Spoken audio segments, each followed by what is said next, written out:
Prinsip dalam ibadah, pertama-tama saya bacakan ya ayat 1 dan 2. Berfirmanlah ia kepada Musa, naiklah menghadap Tuhan kau dan Harun, Nadab dan Abihu dan 70 orang dari para tua-tua Israel dan sujudlah kamu menyembah dari jauh. Hanya Musa sendiri yang mendekat kepada Tuhan, tetapi mereka itu tidak boleh mendekat dan bangsa itu tidak boleh naik bersama-sama dengan dia. Pertama-tama ini adalah perintah Tuhan. Saudara, ibadah adalah perintah Tuhan, berarti bukan optional, bukan pilihan bagi kita, tapi adalah kewajiban. Dan karena itu kita itu sebenarnya tidak boleh, hari ini capek deh ya, aku tidak mau ibadah. Tidak bisa seperti itu. Ini adalah perintah Tuhan dan seharusnya kita lakukan apakah kita sedang capek atau tidak, apakah kita sedang mood apa tidak, kita seharusnya melakukan karena ini adalah perintah Tuhan ya. Jadi sebenarnya ingat ya, ibadah hari Minggu ya, bukan soal pembinaan atau misalnya PA hari-hari yang lain, tapi kita berbicara tentang ibadah hari Minggu itu adalah kewajiban kita, itu adalah perintah Tuhan, bukan opsi, bukan pilihan, kita harus melakukan.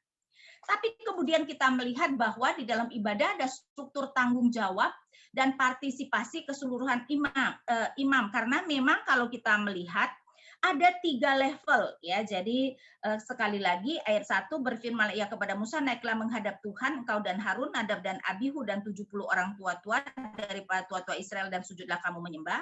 Dari jauh, hanya Musa sendiri yang mendekat kepada Tuhan. Jadi Musa yang paling tinggi, nanti Harun, Nadab, Abihu dan tua-tua yang di tengah. Jemaat itu cuman boleh ya di kaki gunung ya, tetapi mereka hanya ayat 2 hanya Musa sendirilah yang mendekat kepada Tuhan, tetapi mereka itu tidak boleh mendekat dan bangsa itu tidak boleh naik bersama-sama dengan dia. Jadi ada 3 level dan biasanya ditafsirkan nanti di dalam kemah suci kan ada 3 level ya. Jadi Musa itu nanti mewakili imam besar. Walaupun yang imam besarnya adalah Harun, jadi yang cuma boleh masuk ruang Maha Kudus hanya imam besar. Kemudian Harun, Nadab, Abihu 70 tua mewakili para imam yang boleh masuk sampai ruang kudus, sedangkan jemaat hanya bisa sampai pelataran. Dan itu menunjukkan ada struktur tanggung jawab yang berbeda ya. Di dalam ibadah kita ada pendeta yang berkhotbah, ada mungkin majelis yang melakukan tugasnya dan sebagainya. Tapi yang saya mau tekankan juga adalah partisipasi keseluruhan umat. Saudara, ketika kita datang beribadah kepada Tuhan, yang menjadi penontonnya cuma satu, yaitu Tuhan. Kita semua adalah partisipan, kita semuanya sebenarnya adalah orang yang datang beribadah kepada Tuhan. Ini saja saya rasa banyak dari jemaat yang salah tafsir atau salah mengerti. Seakan-akan kita kalau datang beribadah, kita tuh jadi penonton. Kita menonton pendeta khotbah, kita kemudian menonton singer yang menyanyi, dan kita menganggap diri kita sebagai penonton. Tapi saudara, tidak, yang menjadi penonton cuma Tuhan. Kita semua berpartisipasi. Kan itu juga enggak bisa kita senang kita nyanyi, kita enggak senang kita enggak mau nyanyi. Saudara pernah enggak sih menonton performance di mana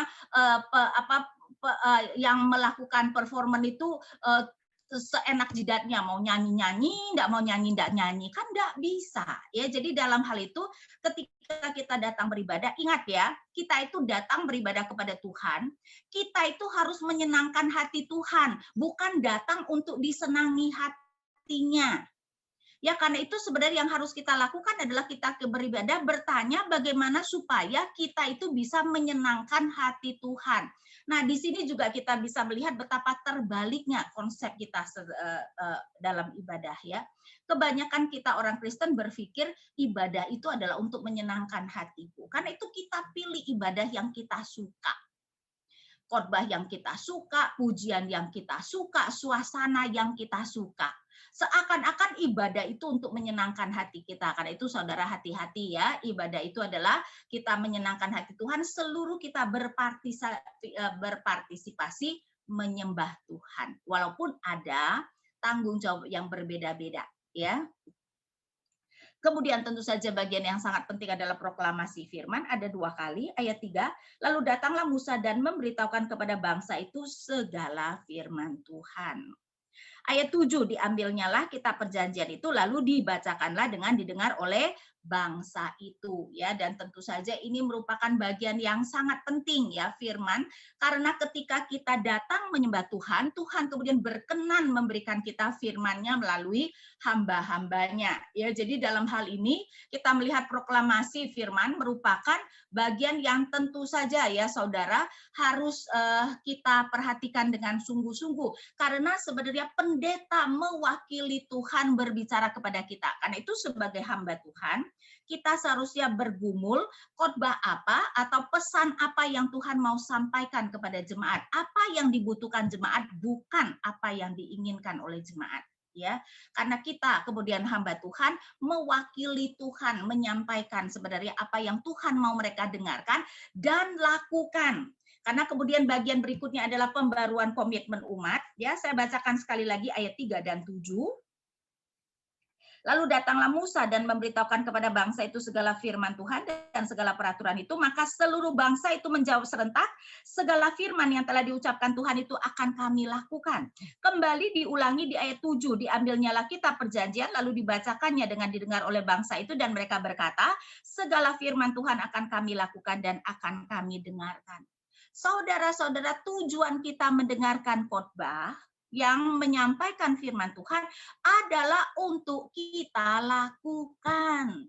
Nah, ini juga saya rasa kebanyakan kita juga tidak mengerti ya, karena itu kita beribadah pada hari Minggu, cuman mikirkan khotbahnya bagus, aku suka dengan khotbahnya dan sebagainya.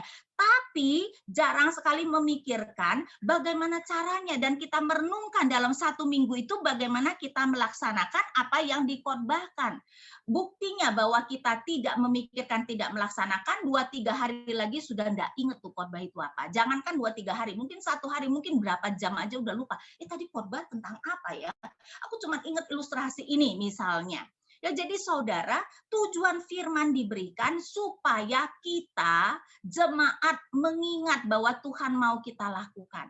Karena itu kenapa khotbah itu bisa khotbah tentang topik yang sama, tentang kasih Allah dan apa, karena apa? Karena kita belum juga melakukan atau belum melakukan dengan baik. Jadi kita itu jangan mendengar khotbah, bosen deh, aku sudah tahu deh ceritanya. Bukan itu, tetapi kita seharusnya memikirkan, oh, Tuhan itu sedang berbicara apa ya kepada aku? Kenapa khotbah tentang pengampunan kembali diberikan? Oh, kelihatannya Tuhan menegur bahwa aku belum mau mengampuni misalnya. Ya, jadi saudara, ketika khotbah itu diberikan, kita seharusnya kemudian berespon. Karena itu hamba-hamba Tuhan juga seharusnya berkhotbah sedemikian rupa, bukan hanya menyentuh akal budi, tapi menyentuh hati jemaat, sehingga mereka kemudian mengatakan, oke Tuhan, apa yang difirmankan akan kami lakukan. Ya, jadi adanya pembaruan komitmen umat, dan kemudian ada simbol perjanjian yaitu darah, yang tentu saja nanti menunjuk pada darah Kristus ya. Kan itu saya bacakan apa yang ada di ayat 5 misalnya, kemudian disuruhnyalah orang-orang muda dari bangsa Israel, maka mereka mempersembahkan korban bakaran dan menyembelih lembu-lembu jantan sebagai korban keselamatan kepada Tuhan. Sesudah itu Musa mengambil sebagian dari darah itu, lalu ditaruhnya ke dalam pasu, sebagian lagi dari darah itu disiramkannya pada mezbah. Ayat 8, kemudian Musa mengambil darah itu dan menyiramkannya pada bangsa itu serta berkata, ya di dalam dunia kuno ketika orang mengadakan perjanjian ada binatang-binatang yang disembelih selalu ada darah.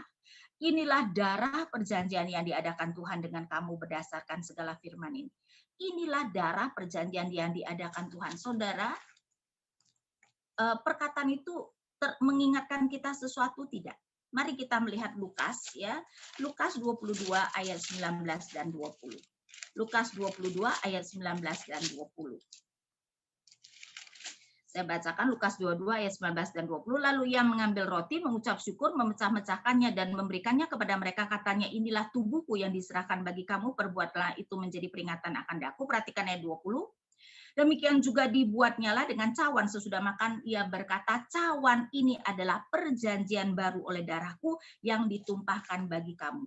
Mirip nggak, saudara? Sekali lagi, tadi Keluaran 24, inilah darah perjanjian yang diadakan Tuhan dengan kamu.